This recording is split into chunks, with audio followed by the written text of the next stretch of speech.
But we do currently have our product being installed as part of the type certificate with Cirrus.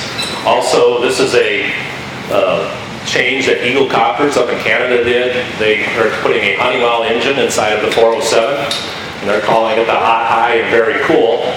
And the reason that we're putting it over there is one of the requirements that they did was when they put this new Honeywell turbine in there, they wanted to make sure our preheat system was part of it. So we're trying to figure out whether we're the hot or the cool part, but we know we're not the high part, as far as I know.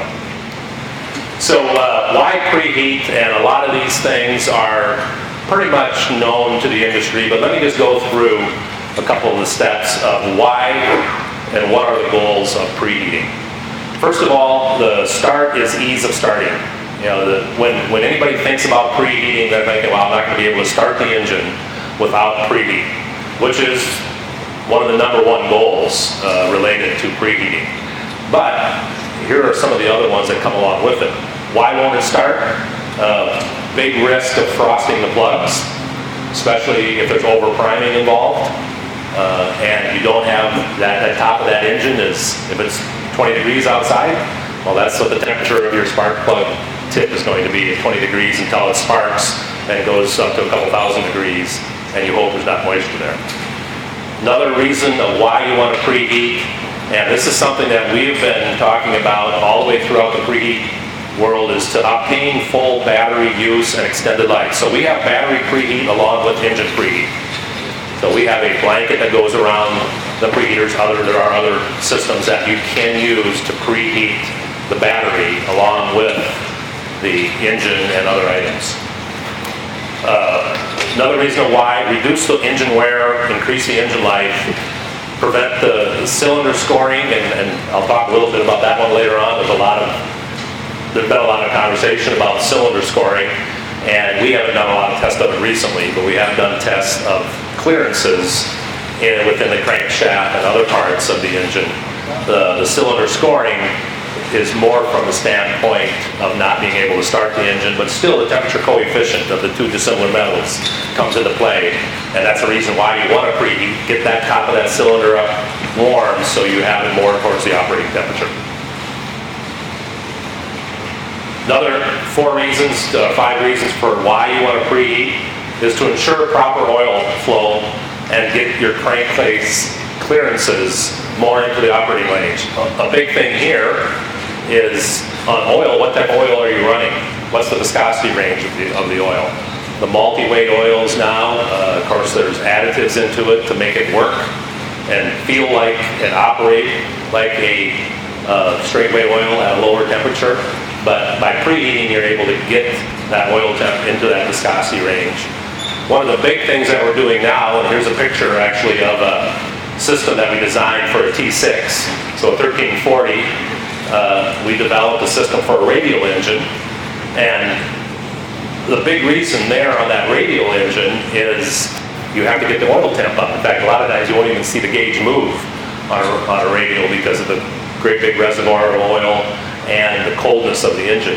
By putting our preheat system or a preheat system on that engine, you're able to get an operating temp. You're going to save a whole lot of fuel, and that saves that run-up time. And when you're burning 20 to 30 gallons per hour, a half hour run-up time ends up costing quite a bit. Even in the summertime, if you think about warbirds, they're normally not flown that much in the wintertime, but it does come into play. Preheating can work year-round.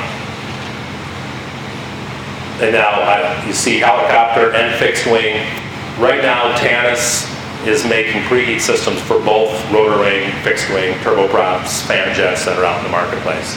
Preheating is very important when you're dealing with critical driveline components, gearboxes, main rotor gearbox, tail rotor gearbox, accessory gearboxes, anything that's carrying a fluid that the temperature could cause that fluid to be outside or near the marginal area of its operating range. Also, probably the biggest reason here, and we will actually show that, engine manufacturers like Evink, Continental, Rotax, some of the folks mandate that at a certain temperature or a certain environmental condition, you must preheat.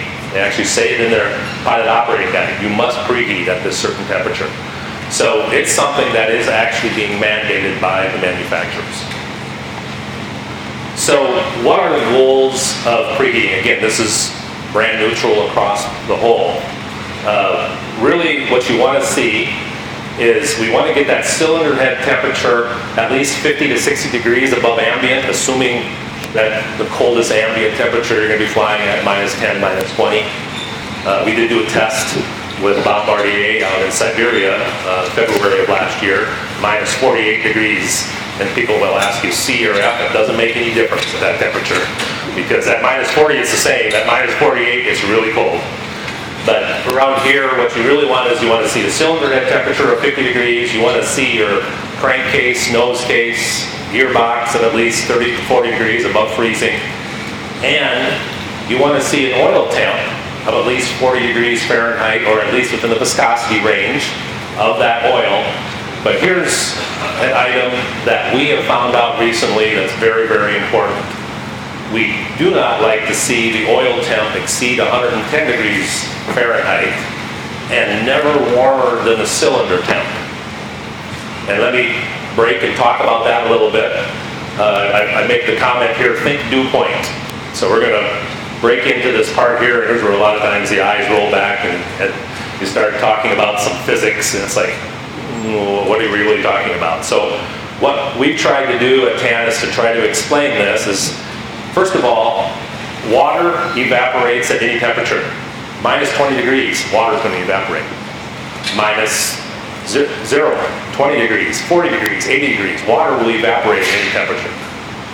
The thing to think about is the rate of evaporation is the delta between the temperature of the moisture and the ambient dew point. So today, this morning, of course, we've had a theater of seasons here in Blaine, but this morning when I woke up, the dew point was right around 30 degrees, 28 degrees.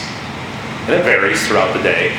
But if my dew point's 38 degrees and I've got some water at 0, that's one rate of evaporation. If my dew point is 70 degrees, like it is in the summertime, and my water is 0, that's a faster rate of evaporation.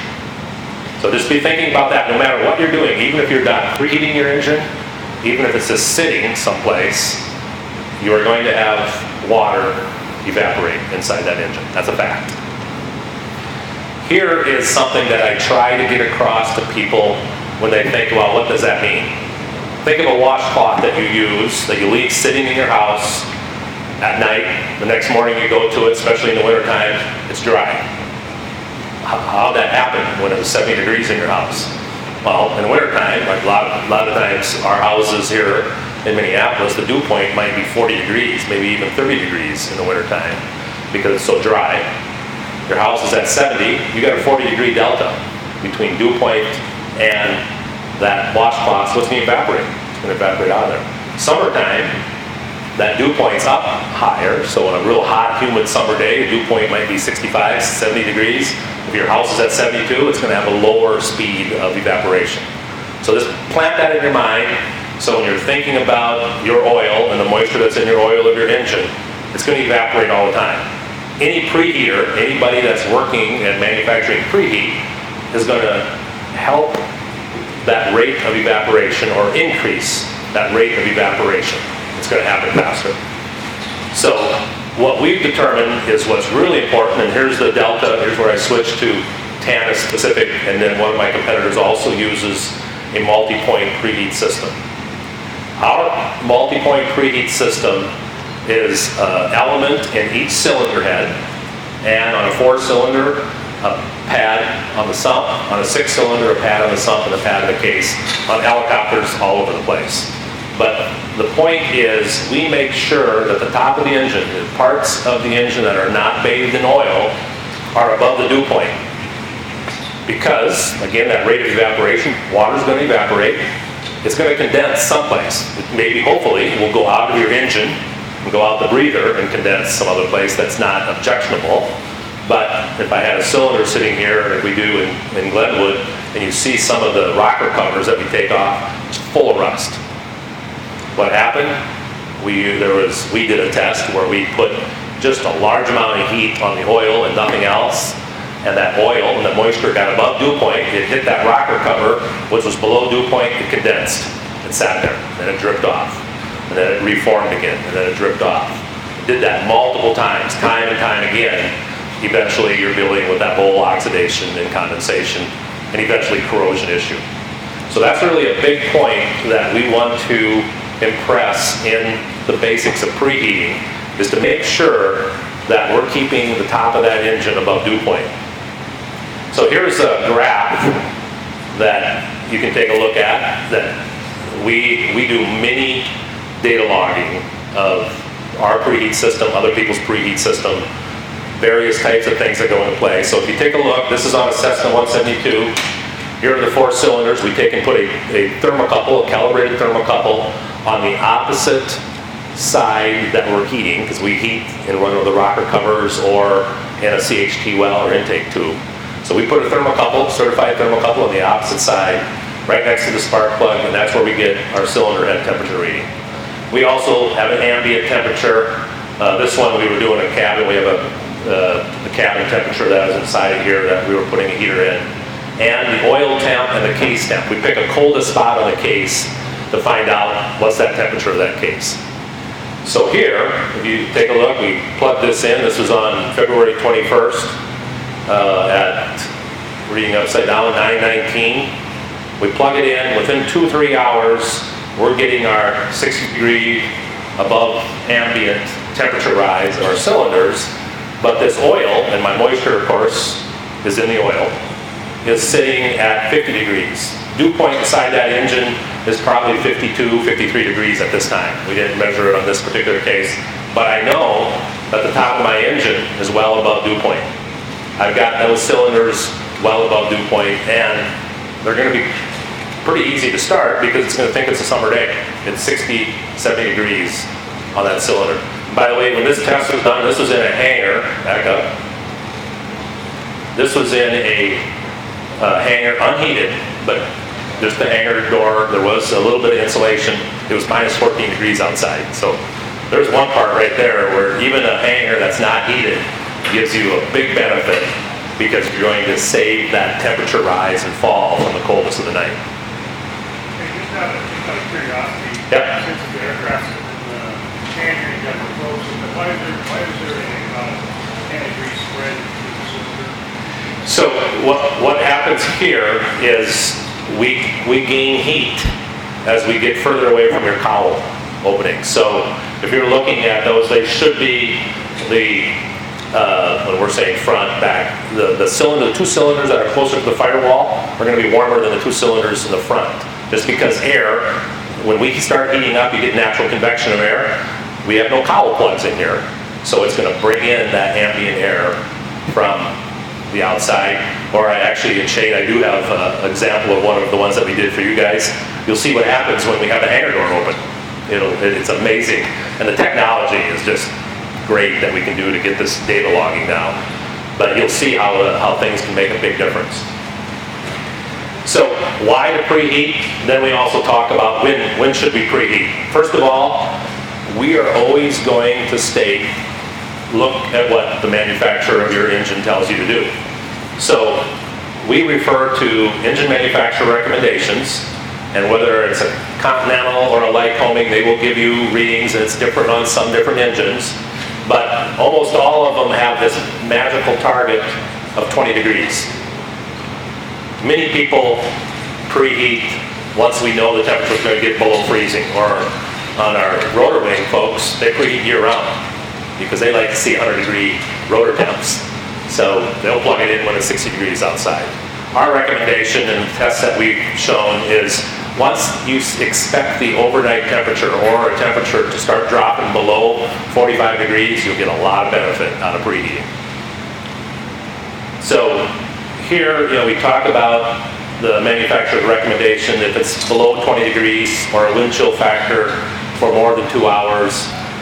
Continental, I've got some excerpts of the service bulletins. They also warn about the dangers of improper heating and the dangers of using your forced air, like your Herman Nielsen or your Nitco heaters, blasting hot air inside the cowl openings.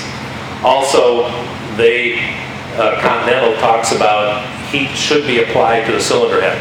There are preheat systems, like system is a kind of a limited word, there are systems that you can buy just one pad to put on the sump. Well, they're not going to heat your cylinder head, and there's been a lot of temperature data logging that says it's pretty important, and I'll talk about that when we go into it. There's a place for it, but there's also a place that you have to be careful with that. So this is a service information letter that Continental puts out where they talk about a failure to preheat a cold soak engine may result in oil congealing. And revertherms, oil coolers, a lot of issues can happen. Here's that part that I was talking about. Engine-mounted preheat systems should include individual cylinder head heater thermocouples. Well, this is even our manufacturer of our engine is calling it a thermocouple. Thermocouple doesn't provide any heat, it measures heat. They're talking about elements. So they want to see a individual cylinder head element on their engine. Good thing here is the use of a insulated engine blanket will increase the effectiveness of engine preheating, and we have some data logging of that too. Here's Lycoming's service bulletin where they talk about 20 degrees for a certain series of engine, or 10 degrees, whenever the temperature hits that, you must preheat. And a good thing to note here is the use of a heated dipstick is not approved because the heat is not distributed throughout the engine, and concentrated heat may damage non-engine parts. So there are some manufacturers still that have dipstick heaters. We don't recommend any type of use of an engine dipstick heater. So what to preheat? So we talked about why and when. Now we get into the what to preheat. We recommend that heat the complete engine. Also heat all critical driveline components if you're at a rotor wing or some other type of product. Battery preheat is a big need if you are operating where you're trying to start this below freezing or even below zero. You lose a lot of cranking amps when that temperature is low. A fair amount of avionics, and even your gyros and other things don't like starting up when they're cold. So, you know, there's another item of what to heat.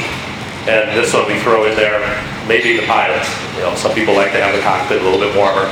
So we are actually doing R&D on a new cabin heater. We're calling it an avionics heater, not a cockpit heater, but something else that may be of what to preheat. Again, as I mentioned, now we're making a switch. Here's on what to preheat, or probably more of how do you apply preheat. Several years ago, Lake Area Technical Institute did a thermal imaging of a four-cylinder engine, putting R2 threaded bolts into these two cylinders and a competitor's product around the base of the cylinder here. This was after 2 hours of preheat. As you can see, as you've seen on our graph, we get the top of that cylinder about 50 to 60 degrees above ambient. This one, since it's got to overcome those cooling fins, takes a little bit longer, more into that 5-6 hours of preheat to get the maximum benefit of the preheat. And again, that's the efficiency. You know, we are embedded inside of the cylinder, so all the heat that's produced is making its way out inside of the cylinder head, versus like even our sump pad, that's on the outside. You have to allow for that loss of the surface area on the outside of your sump. Some other winter flying considerations: insulated engine cover. And if you're flying below zero, you're going to need an insulated engine cover. If you're outside, not in a hangar, a lot of times, even at 20 degrees, you're going to need an insulated engine cover, or at least cowl plugs, to stop that airflow from going throughout the engine. And also, you want to consider the possibility that you may not have power. Now, our four-cylinder system uses 240 watts of power. Our six-cylinder system uses 460 watts of power. So a 1,000-watt generator is more than enough, because a 1,000-watt generator is usually rated for continuous wattage at about 7 to 750 watts. You got more than enough power to run our preheat system. Covers, if you're out with the climate, even like this morning, I know some gentleman from South Dakota stopped by our booth. He had a carbon come over here, he got the Glencoe and starts, before it's snowing, he had to put it down. All of a sudden, he had all kinds of snow over top the wings of the plane. When you're out in that environment, we do manufacture wing covers, engine covers for frost covers, things like that. So here's an example of a data log that we did on a plane where it was inside of a hangar again, but the delta between using just the preheat, nothing else, and then plugging the cowl, putting cowl plugs in place and putting an insulated engine blanket over that engine. So you'll see we again got our 50 to 60 degrees above ambient. We're about 10 degrees here, we're running about 70 degrees here. So we got that temperature range. We got a thermocouple drop off the bottom of the engine. So it started getting closer to ambient temperature. At 7:26 in the morning, the owner of that plane put an insulated engine cover in place, and you see we go from a 60-degree rise to about a 100-degree rise. We get about another 40 to 50 degrees of additional temp by putting an insulated engine cover on. Now again, this is inside of an unheated hangar. If it was outside, you wouldn't get as much because you're going to have that heat loss going through there. But what we really think is remarkable, if you take a look at that thermocouple that dropped in the bottom of the cowling, as soon as we put the covers on, all of a sudden magically, it even jumped up about 20 degrees. So the whole engine itself, the area around the engine, gained another 20 degrees of heat. So a big benefit for using the cover. A lot of you have seen we sponsor a fly-in over at Lake Mille Lacs, so we call the ice port. A lot of people come there and you land, you're going to be there for 3-4 hours, throw that insulated engine blanket over top of the cowling. Our tests have proven that we get about 3 to as much as 5-6 hours of heat maintained inside of that engine by putting that cowl cover and cowl plugs in place. And also, prop covers become really important if you're flying with a metal prop. And I don't know if I have it. Let me look at the next slide. Yes, this is yours, Shane. And the example that we talked about, we did a temperature map. That airplane was inside the hangar, but the hangar door was open. So if you take a look at it, look at the way that temperature is jumping around. We're still getting our 50 degrees above ambient, 50 to 60 degrees above ambient, but it's jumping around because the air is whipping in and out of that hangar, circling, going back and forth. At about 5:20, 6 o'clock, they close the hangar doors, boom, all of a sudden we limit that variation. So it kind of gives you a good feel of not even being parked out on a ramp, the difference between air blowing through my engine or circulating out, and it wasn't that windy at that time, but it's just enough to cause that temperature to be moving back and forth inside the engine. So again, jumping back to brand neutral, what different types of preheat systems are there out there? 2 different multi-point preheat systems, ourselves and our competitors in Wisconsin, Bob Reef. Many different types of forced air preheat systems that are either electric in nature or a gas open flame in nature. Some of them don't require any electricity to run. So if you have no electricity, you have a battery and a fuel propane tank. You got the open flame to heat up the engine. Some of them you're using an electric plug-in to an outlet. The big thing to think about here is you need a whole lot more heat to get less than the type of results that you see when you're embedded on the engine. We also have, there's probably 4 or 5 different manufacturers of sump only, I say sump only, but really pad only type preheat. You buy one pad and you glue it onto the bottom of the sump. And there, as I stated, there are uses for that. The main thing there is to use it just before you fly to heat up the oil. And there's a temperature range that you should be dealing with that. You don't want that engine to be for sure below 0. Even from our test, from 0 to 25, you still don't want to be using sump only, because what you're going to do is you're going to get the oil temperature up, but your clearances, the thermal coefficient of the various dissimilar metals are still in place. So you're probably not going to get proper air, water, or air oil flow throughout the engine because the rest of the parts of the engine are still cold.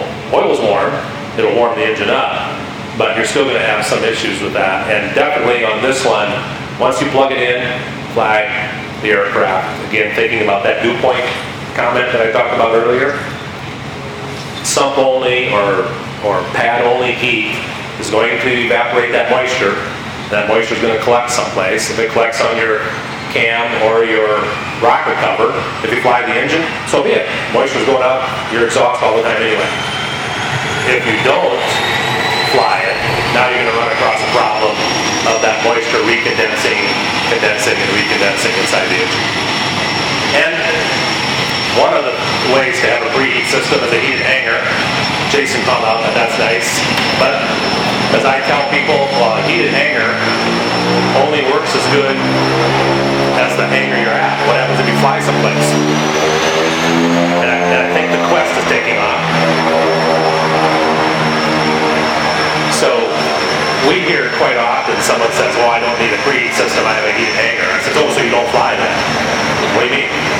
Well, if it's inside a heated hangar, that's great, but you're going to fly someplace, you're going to land someplace, you're going to rent a heated hangar. Is a heated hangar going to be available for rent? Probably not. Very inexpensive insurance policy to have a preheat system. That's over there. So, now I'm going to break right here. I'm going to go into some of the installation items. I know we have some maintenance folks, some end users here and such. I'm going to just hit some high points of a Canis installation.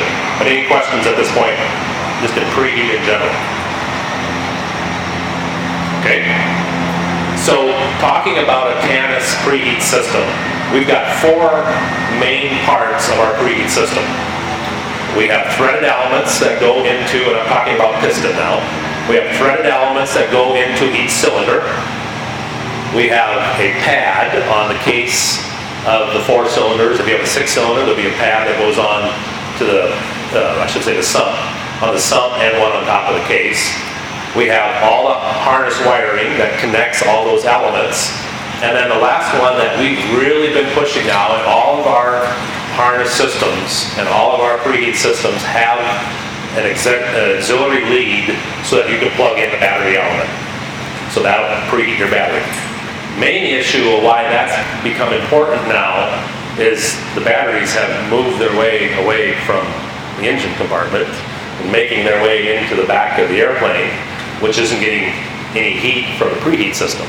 You think about that thermocouple that dropped off that engine, you've seen how much warmer we got in the interior of that engine just by having the preheat going and having the insulated engine cover. Well, the battery's not in there and I'm not getting any heat from the battery. Really important to add battery heat. In fact, our helicopter systems automatically come with battery preheat as part of that. So, installation overview. A couple points that I'm just going to highlight, and this really is one of the biggest ones that we talk about. Determine where the power plug is going to be.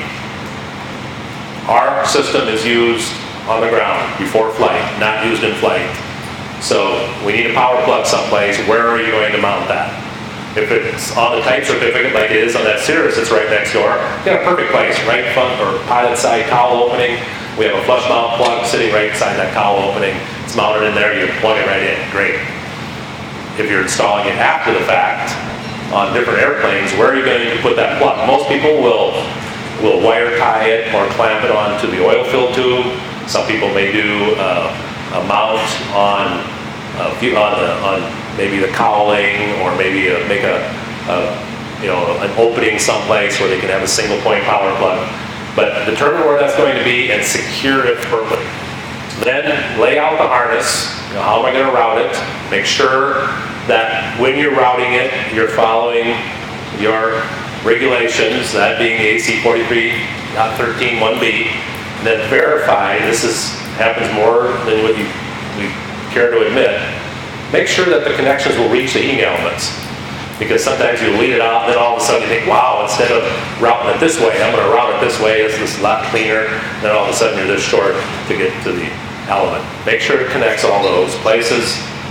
Then we have what we call our pad element. We have 2 types of heating, threaded element and pad element. You bond the pad element in place. We include a cleaning pad, the Click Bond CB 911 solvent wipe. So you first clean off where you're going to put it in place. You use the solvent wipe that'll take off any remaining petroleum products, and it does etch a little bit of the surface, does not cause an issue with the paint, but allows our pad, when you're using the Dow Corning 730 or 732 adhesive, it'll allow that to grab onto it better. And then you apply the sealant just enough, make sure you have a nice thin coat. It needs pressure on that element while it's curing. It takes about 4 to 6 hours to cure. And make sure you've got that to stay in place. And then you let it cure overnight and then seal the edges. So what we mean, if we have a little triangle or a rectangle element, or sometimes let it cure overnight, and then take that Dow 732 and go all the way around. It's like you're caulking your window or caulking your door. Go around the side of that. That way we keep any moisture, any oil, anything from getting underneath or around the sides and causing that pad to become loose or disbonded from the engine. Our threaded element is pretty straightforward. Right now we have a standard system and what we call our legacy system. When Pete Tanis invented Preheat, he used a brass element inside the CHT well. Well, our CHT well now is used up almost 50% or more of the time by sensors, glass cockpits, engine monitors. So we've now moved away from the CHT. We have for the last 7 years. We still sell them, but now we have one element that will fit in any one of your rocker cover bolt locations. So pick one that's the most convenient to you, or your intake tube. Stud, take the stud out. If it's a bolt, take the bolt out. Put our threaded element in. And we also include spacers or washers because we have now one element that fits all those engines, like Lycoming, Continental, Franklin. And you just add or subtract spacers to make the difference of whether it's going into intake tube or on the rocker cover. Ground the system. We have a ground wire, we have fuse, we fuse both legs, both the neutral and the L1. Somebody will ask you, why do you do that? Well, we don't trust a lot of the hanger power. You know, are we sure neutral is neutral? You know, this is a way for us to make sure we have both legs fused and find the appropriate ground, convenient ground place, ground that element. That way, if anything does happen, it'll short out, it'll blow our fuse before it blows the 15 amp fuse or 20 amp fuse that's running your power to it. Because again, think we're only using 240 watts or 460 watts of power. That's 3 amps or 4 amps of power. You're going to have to do a pretty good jolt to start getting up to 15 to 20 amps to trip that circuit breaker. So then, talking again the power plug, we do offer some different means of being able to secure your power plug. This is probably the most popular, what we call our circular plug adapter. Those two hose clamps, and we have self-fusing tape, goes around your oil field tube. You clamp that bracket around your oil field tube. You put our plug inside of here. It is solid. Shane did a great job in what he used over there. One hand, you can literally grab a plug and you could plug it in instead of trying to hold the plug with one hand and, of course, it's up here and you're trying to do one of these balancing acts. We also have the flush mount plug with a door, helicopter installations, a lot of installations where we're not by the engine compartment, we're going outside in the cell or someplace like that. And then a tethered cap, like you see on the Cirrus, keeps rain, salt, other dirt away from your power plug. So here's a completion checklist that's inside of our operating instructions. I'm not going to go through all those items, but two things that I really wanted to point out about checking our system. Total resistance. So you can always verify the use of our system by using a ohm meter or a watt meter. So what we tell people, once you install it, take an ohm reading, write it down, or take a watt meter reading, write it down. From then on out, you will always know when you plug it in or ohm it out whether all the elements are in or not. All of our elements are wired in parallel, so you will be able to tell right away if your ohm meter reading is dropping whether you have an element in there or not. So here's an example. We were doing data logging. This is over at our hangar in Glenwood. This is a 4-cylinder system, and how we manage 240 watts is what we go there, plus or minus 10%. How we manage to get right at 240 is dumb luck. Usually we're at 248, 230, 250, but 240, so now we write that down, and whenever we go to plug in that preheat system, and that's the extension cord, when we see we have 240 watts, we know every element is working. Now we also include with our SDC system an indicator light, which tells you you've got power to that preheat system whenever you're using it, but it doesn't tell you that all the elements are working. It just tells you you have power through the fusing of that system.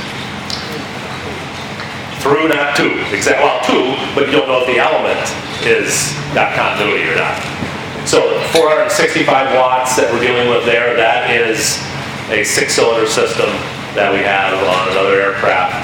And so we write that down, and then we know from there on out that whenever we plug that in, we expect to see, and your voltage will change. So when your voltage drops, your wattage drops. When your voltage goes up, your wattage goes up. But these are very inexpensive little meters. I think we bought these at a local hardware store retailer for 15 bucks, 20 bucks. Plug them in and you're good to go. So we recommend the use of that. Paperwork, there is paperwork required. You do need to make a logbook entry. So basically, whenever you do on a certified aircraft, you install a preheat system, ours or anyone's, even though it's not used in flight, it's a minor mod, so there is a sign-off that's required by a technician, AP, wherever, whether you're in Canada, whatever the case. Update weight and balance records, if applicable. We get our helicopter system with 16 and 20 pads in some cases. You've got some weight and balance that you have to be concerned with. And install placards supplied with insulation near power plug. You know why we do that? So we can shamelessly get advertising out of you. There's no real reason for that. So that's one that we added to it. But some people don't know what's that plug for. Another reason we like to see it there is we probably don't go a month or two without somebody calling us and saying, hey, we got your system installed, we're looking for the logbook entry, I got some questions about your system. They start describing it, it's not our system. We have literally seen people write in a logbook installed TANUS. They installed a preheat system that wasn't ours, but they called it a TANUS. So that's another reason why we like to see our sticker on there. Then you know it is a TANUS system that's been installed. So I'm going to run through some frequently asked questions that we have that have come about through various events like this. Does using engine preheat cause moisture that will result in corrosion? The answer to that question is it doesn't cause the moisture. The moisture is already there. It speeds up the evaporation rate. So if you're saying, am I evaporating it? Yes, you can. Well, take precautions to make sure that that evaporation of that moisture isn't going to harm your engine. And that's where we feel TANUS separates themselves with the rest of the industry. By putting the heat into a CHT well or above, we're getting the top of that engine above dew point. We're not condensing that. How long does it take to preheat? Our system, you'll get the maximum benefit in 6 hours or less. Fact be told, you're going to hit that 50 to 60 degree mark in about 2 hours, 2 to 3 hours if you're not outside in a windy day here. If you're in an unheated hangar with the door closed, you're going to get there in about 2 hours. How much electricity will my system use? 240 or 460 watts on a 4 and 6 cylinder piston system. Price-wise, less than $1 a day. And sometimes less than 50 cents a day if you're on commercial rate power and you're on a 4-cylinder engine. So, not a costly endeavor. Can I use a portable generator to power my system? Absolutely, as long as its continuous rating is at or above our wattage. And being 240 or 460, anything that's 500 watts or more, which is just about anything in that generator use, you'll be able to do it. We have a lot of people in Canada and Alaska that fly with generators in the back of their airplane, and they preheat using the generators. Can I leave my Tannis preheat system plugged in all the time? Oh, this is a good one. We have Continental saying right in their service bulletin, do not leave your preheat system plugged in for more than 24 hours. We're begging Continental to say some preheat systems. We're not working with them directly at the factory, so we've proved to them that ours isn't the issue, but they have to cover everybody, and they can cover whoever else invents a new preheat. And that's targeted for your sump-only preheat systems. You reason they don't want to see it plugged in for more of that, you get the oil too hot, you can actually degrade the oil. We've seen sumps that we've taken off in airplanes where you can see the outline of the pad underneath because it's gotten so hot that it's actually coated the oil to the bottom of that sump. So, can you leave ours plugged in all the time? Yes, but there's a reasonableness factor. If you're not going to fly the plane for several months, preserve it then take the steps to preserve that engine. And we have people that plug it in and leave it plugged in because they're saying that's how it keeps moisture from the plane. We haven't done enough testing of that, because if you think about that, we got to leave it plugged in for 3-4 months. Our testing equipment is pretty valuable equipment that we can't tie it up for that long a period of time. But we hope to do some testing there. Should I use a timer or a thermostat to turn on my system? No. Unless that timer is one that will come on and stay on until you fly. Because if you think about that, and that's no for everybody. Because if I have a timer, I'm going to turn it on, it's going to go for a period of time, and it's going to shut off. I'm going to raise the temperature of that engine, and then I'm going to cool it. Then I'm going to raise it, then I'm going to cool it, if it's a thermostat. In and out of dew point, in and out of dew point, in and out of dew point. Not recommended. We have seen the damage that has done to engines with preheat systems by putting it on. The thermostat is the worst, timer is second to the worst, cell switches, things like that, fine. You can turn it on. And somebody said, well, yeah, I was going to fly. It ended up being like a morning, like this morning, I couldn't fly. Well, what should I do? Well, then leave it plugged in until you fly. For our system, because you can leave ours plugged in all the time. For Bob Reefs, leave it plugged in until you fly. For the other one, find time to fly. So that leave it plugged in all the time, that applies to the older... Yes, from day one. Yep. We've used multi-point preheat from day one. We've never sold a sump-only preheat system. Can I make a comment at this point? Sure, go ahead. Had this discussion some years ago with Darrell Bola. Sure. And his comment was as controversial. It is. His opinion, and again, this was old information, but his opinion was that it's not good to leave these plugged in all the time. I think primarily because it will thin out the oil that's coating the cylinder walls and that'll drain more quickly off the cylinder walls. Right. But the other question that I have is, you're heating the oil. Right. You're evaporating the moisture. The moisture is not condensing, which is good. Now you've got a high humidity environment inside the cylinder.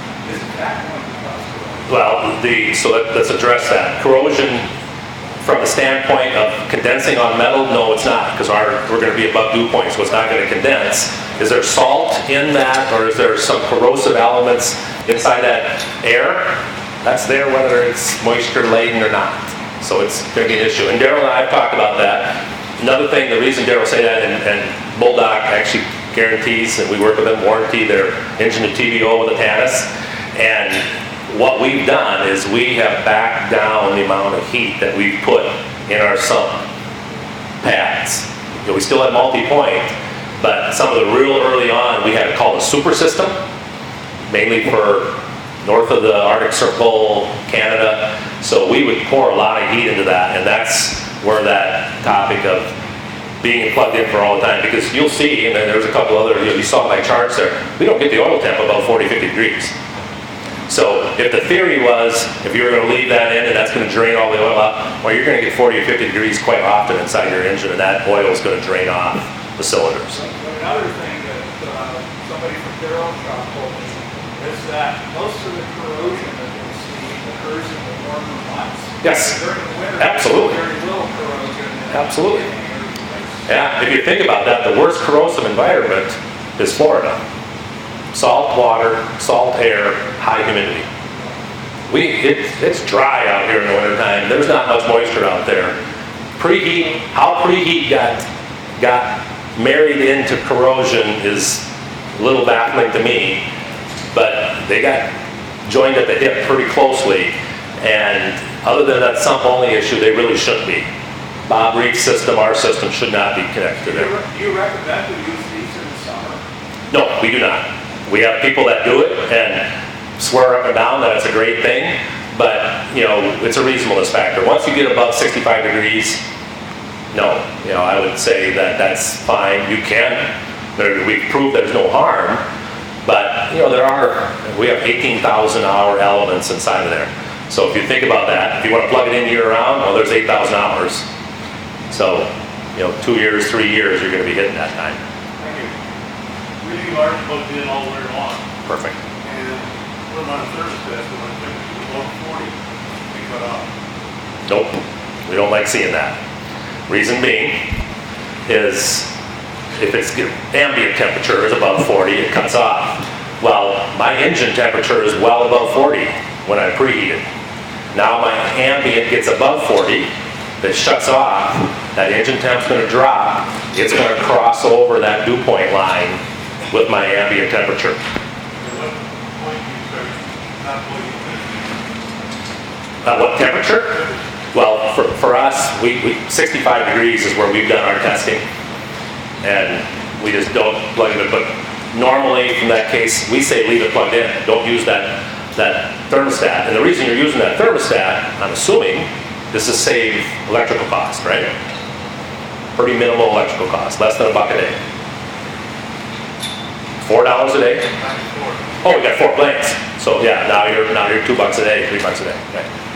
So you're in the club, now we're at Crystal. Jason? You said like 18,000 hours per probe, Yeah.